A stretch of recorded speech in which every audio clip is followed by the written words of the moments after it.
Awful. Stop.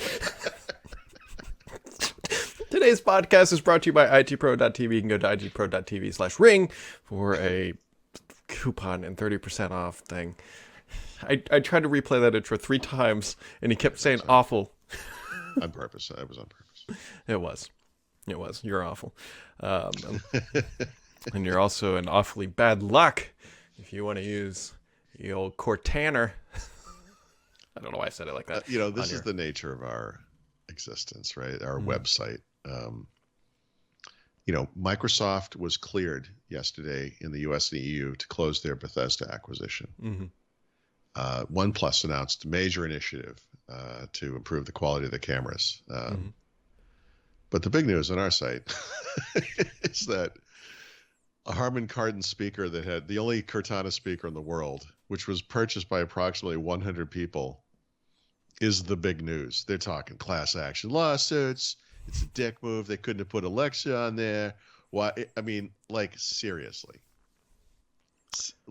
People's expectations are crazy. Yeah, at least it's not the Johnson & Johnson thermostat. Not my stepmother, for lack of a better term, is using that thing every single day. It works fine. Did she actually use the Cortana features? No, she can barely function. But Brad, she's just looking at the temperature. It's beautiful. Yeah, it's got glass see-through thing. It's nice. It did look pretty. So, Paul, you may have heard that Microsoft is gearing up for a spring hardware event. I don't know if it's not gonna be in person, but some sort of. It is not going to be in person. Yeah.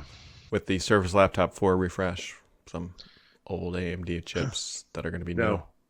I've purposely not written this up because it's a rumor. I'm sure it's true. It's so Microsoft, I'm pretty sure it's true. Yeah. I just don't want to deal with the Cortana type comments because what's going to happen. Because here's the deal.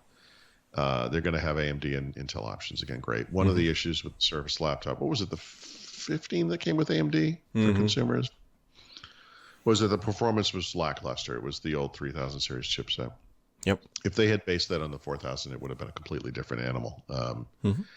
And it appears now they are going to base it on the 4000 series, which means it's going to be great, except that's the problem. Except that you can buy the 5000 series, right? And which is my ongoing joke that Microsoft went to AMD and said, "Hey, give us your best console chips, and we'll buy your old stock and put it in our laptops." You know what though? It's still going to be great. It is. It'll be fine. The laptops I've reviewed based on that chipset are unbelievably good. Hmm? Performance, battery life, excellent. Yeah. You don't get Thunderbolt compatibility, right? But I guess the question we need to ask ourselves, we'll call us Surface enthusiasts, right, is what are we looking for here from Microsoft? Are we literally looking? I mean, is there any evidence that Microsoft has ever embraced the next thing coming down the pike early and jumped on it? I mean, this is a company that has ignored USB-C. It did ignore USB-C for years. Is still ignoring Thunderbolt 3, by and large. I mean, of course they're going to do this. I mean, this is, Yeah. Does this surprise anybody? And is it really a problem? I think maybe is the bigger issue here. I don't know. Yeah. Are you looking for a good laptop or are you looking for the next thing? Yeah. Maybe. I don't know. We'll see. Tried and true. I mean, it's something look, after Skylake, at least they can say, look, we know it's going to work. We know it's great. And the fact is they sold, while they didn't blow past the number, they sold $2 billion worth of Surface stuff last quarter.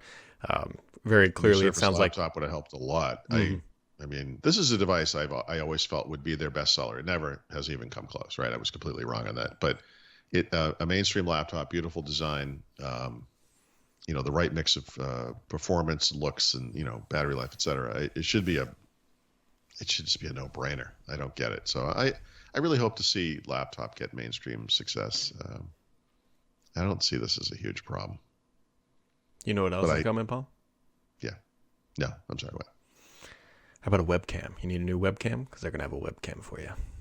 Who is? Microsoft? Yeah, in their spring event. About this since that time we were in San Francisco and saw that Surface Hub 2, I guess Yeah, it was. 2019. So it's not going to be. I don't think it's going to be that one that we saw, which was effectively like a little camera with a USB-C bolted onto it.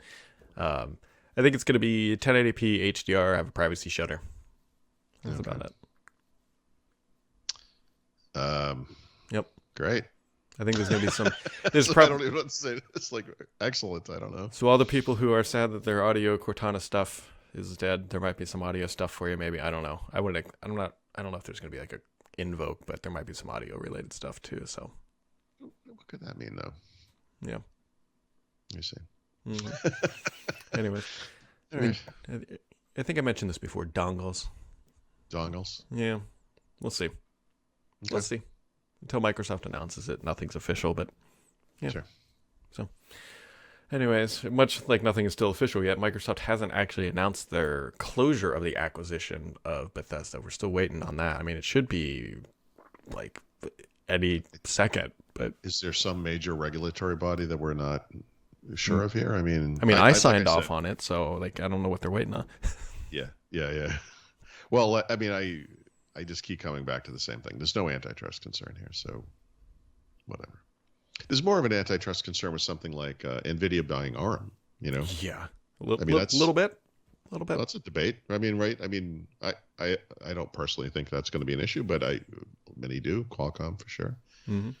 Microsoft too, if I'm not mistaken. I think Microsoft is against that purchase. I think everybody's against it probably, but NVIDIA. I mean... Well, but so who's okay? Like, who would you okay? Me? No, I don't mean you. But yeah, I don't know. Like, what is it? What would the industry accept? I mean, does this just not get to go to anybody? They want to sell an asset, you know? Yeah, I mean, so obviously standalone could be an option, but that's a good point, because then I was like, well, car makers, but no, but car makers would probably be up in oh my God, you want arms to put this about in the it. hands of car makers? Yeah. I kidding. Yeah, it comes with airbags now. I don't know. That is a good question about who could buy ARM and not like, what's okay? You know, what would pass muster with the Texas who's concerned about maybe? this? Is the handset makers? Well, Qualcomm, obviously. I guess the people that take the reference designs and rebrand them and do things to them or whatever. I mean, maybe Global Foundries, because they're more of just like a fab, but yeah. I don't know. But what I do know is that ITPro.tv is an IT skills development platform addressing the global IT skills gap by providing online training for IT professionals in every stage of their careers. With training that's more like a talk show, IT pros watch more and learn more with an affordable, convenient, and better than classroom experience. Learn on the go at your own pace, business and personal. Memberships available. And if you go to itpro.tv/ring, then you can get yourself a cheaper entry level. Or not even entry level, just cheaper. Save a little dollar dues. Yeah, you're talking like a millennial. I have no idea what you're talking about. You're pinning stuff to your board and your little viral videos. Well, TikTok is more like Gen Z. I think. I don't know. I don't know. Anyway, so here we are. Kumbaya. I don't know. There's not too much else. I shouldn't say there's not too much else. There's like a lot going on, but we kind of covered most of it. Google TV getting the latest version of CorelDRAW is launching today for people who are interested in that kind of thing. Here's the hook. CorelDRAW.app, which is the web app, the PWA they have, is a Teams app now. You can get it with Teams. Yeah, they have for the collaboration stuff, real time. What's the appeal of CorelDRAW? Like, honestly, compared to like say the Adobe stuff, it's price, right? Okay. And that's the big one. And but they're on the same kind of model. You can subscribe to it if you want, and they improve it every single year. This is the time frame for the big release, the version release, and you can just buy it outright if you want. They have an essentials version for like $129 if you just want to, most of it, but not the high end stuff. And then, cross-platform. It's native on the Mac, and it's native on the M1 Mac now as well. And so they have versions for the web, Windows and Mac, and now they have a version on iPad and, like I said, in Teams. It's just it's weird. Like when you look at, obviously a lot of people use the Adobe stuff, but if you look at advertising, like a truck goes by and it's got like a big design, like a Frito-Lay bag on the side or whatever it is. Like a lot of that stuff is CorelDRAW. You know, it's a big product. Every time you write about Corel, it's like, oh, those guys are still in business. You know, and it's like, yeah, they're still in business. They have hundreds of millions of customers, guys. I mean, so can you tell me the latest on WordPerfect then too?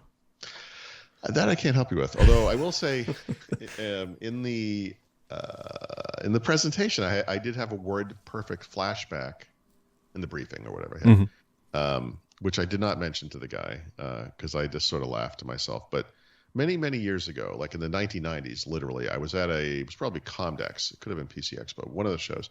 And I went to the Corel booth, and they were showing off this feature, which Word did not have at the time. And what it was you bring down the font menu, and as you mouse over each of the fonts, the selected text in the document would change on the fly, so you could see it before you selected it. And I was like, holy crap, that's amazing. Now, we select fonts differently, I suppose, and where I don't really think about fonts anymore, but Word picked this feature up eventually, right? But there's a feature in Corel too, in Corel as well, CorelDRAW, where you are applying, I mean, now we're talking about really advanced things, like you're changing the perspective, right? Because it supports like different perspective lines and everything. And as you adjust it in the box, it will give you a live preview in the thing. And I was like, oh my God, that's just like WordPerfect 25 years ago. But then I'm like, yeah, maybe not. Yeah. Just shut up about that. So, yeah, WordPerfect. I think WordPerfect has kind of dropped off a bit. A little bit. Anyways, today's podcast is brought to you by itpro.tv. Go to itpro.tv/ring for a free coupon.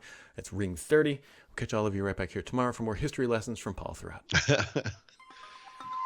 Yeah, depends on how tired I am. Lotus Notes.